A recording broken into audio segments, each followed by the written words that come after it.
साथियों नमस्कार। हरियाली हलचल चैनल पर आपका हार्दिक स्वागत है। एक बार पुनः मैं प्रस्तुत हूँ हमारे सनातन धर्म से एक बहुत ही सुंदर और श्रेष्ठ कहानी लेकर के, जिसका शीर्षक है प्रभु भाव के भूखे हैं। एक आलसी लेकिन भोला भाला युवक था, उसका नाम आनंद था। दिन भर कोई काम नहीं करता, बस खाता ही रहता और सोए रहता। घर वालों ने कहा, चलो निकल जाओ घर से, कोई काम धाम करते नहीं हो, बस पड़े रहते हो। वह घर से निकलकर यूं ही भटकते हुए एक आश्रम पहुंचा। वहां उसने देखा कि एक गुरु जी हैं, उनके शिष्य कोई काम नहीं करते, बस मंदिर की पूजा करते हैं। उसने मन में सोचा, यह बढ़िया है, कोई काम धाम नहीं, बस पूजा ही तो करना है। गुरु जी के पास जाकर पूछा, क्या मैं यहाँ रह सकता हूँ? गुरु जी बोले, हाँ हाँ, क्यों नहीं, लेकिन मैं कोई काम नहीं कर सकता हूँ गुरुजी। गुरुजी ने कहा कि आपको कोई काम नहीं करना है, बस भगवान का पूजन करना है। आनंद, ठीक है, वह तो मैं कर लूँगा। अब आनंद महाराज आश्रम में रहने लगे। ना कोई काम ना कोई धाम, बस सारा दिन खाते रहो और प्रभु भक्ति में भजन गाते रहो। महीना भर हो गया। फिर एक दिन आई एकादशी। उसने रसोई में जाकर देखा, खाने की कोई तैयारी नहीं। उसने गुरुजी से पूछा, आज खाना नहीं बनेगा क्या गुरुजी? गुरुजी ने कहा, नहीं, आज तो एकादशी है, तुम्हारा भी उपवास है। उसने कहा, नहीं, अगर हमने उपवास कर लिया तो कल का दिन ही नहीं देख पाएंगे हम नहीं कर सकते उपवास, हमें तो भूख लगती है, आपने पहले क्यों नहीं बताया? गुरुजी ने कहा, ठीक है, तुम ना करो उपवास, पर खाना भी तुम्हारे लिए कोई और नहीं बनाएगा, तुम खुद बना लो। मरता क्या न करता। गया रसोई में। गुरुजी फिर आए। देखो, अगर तुम खाना बना लो तो राम जी को भोग जरूर लगा लेना और नदी के उस पार जाकर बना लो रसोई। ठीक है। लकड़ी, आटा, तेल, घी, सब्जी लेकर आनंद महाराज चले गए। जैसा तैसा खाना भी बनाया। खाने लगा तो याद आया, गुरुजी ने कहा था कि राम जी को भोग लगाना है।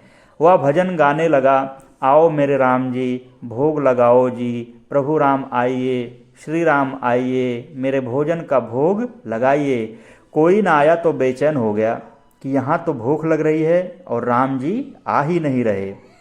भोला मानस जानता नहीं था कि प्रभु साक्षात तो आएंगे नहीं, पर गुरु जी की बात मानना जरूरी है। फिर उसने कहा, देखो प्रभु राम जी, मैं समझ गया कि आप क्यों नहीं आ रहे हैं।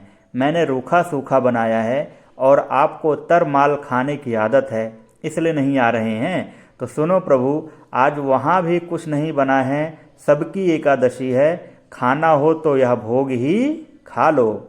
श्री राम अपने भक्त की सरलता पर बड़े मुस्कुराए और माता सीता के साथ प्रकट हो गए।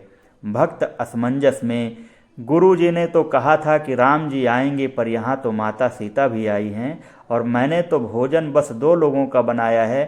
चलो कोई बात नहीं, आज इन्हें ही खिला देते हैं। बोला, प्रभु मैं भूखा रह गया, लेकिन मुझे आप दोनों को देखकर बड़ा अच्छा लग रहा है, लेकिन अगली एकादशी पर ऐसा न करना, पहले बता देना कि कितने जन आ रहे हो, और हाँ, थोड़ा जल्दी आ जाना। राम जी उसकी बात पर बड़े मुदित हुए, प्रसाद ग्रहण करके चले गए। अगली एकादशी तक यह भोला मानस सब भूल गया। उसे लगा प्रभु ऐसे ही आते होंगे और प्रसाद ग्रहण करते होंगे। फिर एकादशी आई। गुरुजी से कहा, मैं चला अपना खाना बनाने, पर गुरुजी थोड़ा ज़्यादा अनाज लगेगा, वहाँ 2 लोग आते हैं। गुरुजी मुस्कुराए, भूख के मारे बावला है, ठीक है, ले जा और अनाज ले जा। अब की बार उसने 3 लोगों का खाना बनाया। फिर गुहार लगाई, प्रभु राम आइए, सीताराम आइए, मेरे भोजन का भोग लगाइए। प्रभु की महिमा भी निराली है। भक्त के साथ कौतुक करने में उन्हें भी बड़ा मजा आता है। इस बार वह अपने भाई लक्ष्मण, भरत, शत्रुघ्न और हनुमान जी को भी साथ लेकर आ गए। भक्त को चक्कर आ गया, यह क्या हुआ? एक का भोजन बनाया तो 2 आए, आज 2 का खाना बनाया तो पूरा खानदान आ गया। लगता है आज भी भूखा ही रहना पड़ेगा। सबको भोजन लगाया और बैठे बैठे देखता रहा। अनजाने ही उसकी भी एकादशी हो गई। फिर अगली एकादशी आने से पहले गुरु जी से कहा, गुरु जी ये आपके प्रभु राम जी अकेले क्यों नहीं आते? हर बार कितने सारे लोग लेकर के आते हैं, इस बार अनाज ज़्यादा देना। गुरु जी को लगा कहीं यह अनाज बेचता तो नहीं है, देखना पड़ेगा जाकर। भंडार में कहा, इसे जितना अनाज चाहिए दे दो, और छुपकर उसे देखने चल पड़े। इस बार आनंद ने सोचा, खाना पहले नहीं बनाऊंगा, पता नहीं कितने लोग आ जाएं, पहले बुला लेता हूँ फिर बनाता हूँ। फिर टेर लगाई, प्रभु राम आइए, श्री राम आइए, मेरे भोजन का भोग लगाइए, सारा राम दरबार मौजूद। इस बार तो हनुमान जी भी साथ आए, लेकिन यह क्या, प्रसाद तो तैयार ही नहीं है। भक्त ठहरा भोला भाला, बोला, प्रभु इस बार मैंने खाना नहीं बनाया। प्रभु ने पूछा, क्यों? बोला, मुझे मिलेगा तो है ही नहीं, फिर क्या फ़ायदा बनाने का, आप ही बना लो और खुद ही खा लो। राम जी मुस्कुराए, सीता माता भी गदगद हो गई उसके मासूम जवाब से। लक्ष्मण जी बोले, क्या करें प्रभु? प्रभु बोले, भक्त की इच्छा है तो पूरी तो करनी पड़ेगी, चलो लग जाओ काम से। लक्ष्मण जी ने लकड़ी उठाई, माता सीता आटा सानने लगी। भक्त एक तरफ बैठकर देखता रहा। माता सीता रसोई बना रही थी तो कई ऋषि मुनि यक्ष गंधर्व प्रसाद लेने आने लगे। इधर गुरुजी ने देखा खाना तो बना नहीं, भक्त एक कोने में बैठा है।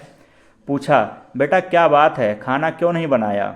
बोला, अच्छा किया गुरुजी आप आ गए, देखिए कितने कितने लोग आते हैं प्रभु के साथ। गुरुजी बोले, मुझे तो कुछ नहीं दिख रहा, तुम्हारे और अनाज के सिवा। भक्त ने माथा पकड़ लिया। एक तो इतनी मेहनत करवाते हैं प्रभु, भूखा भी रखते हैं, और ऊपर से गुरुजी को दिख भी नहीं रहे, यह और बड़ी मुसीबत है।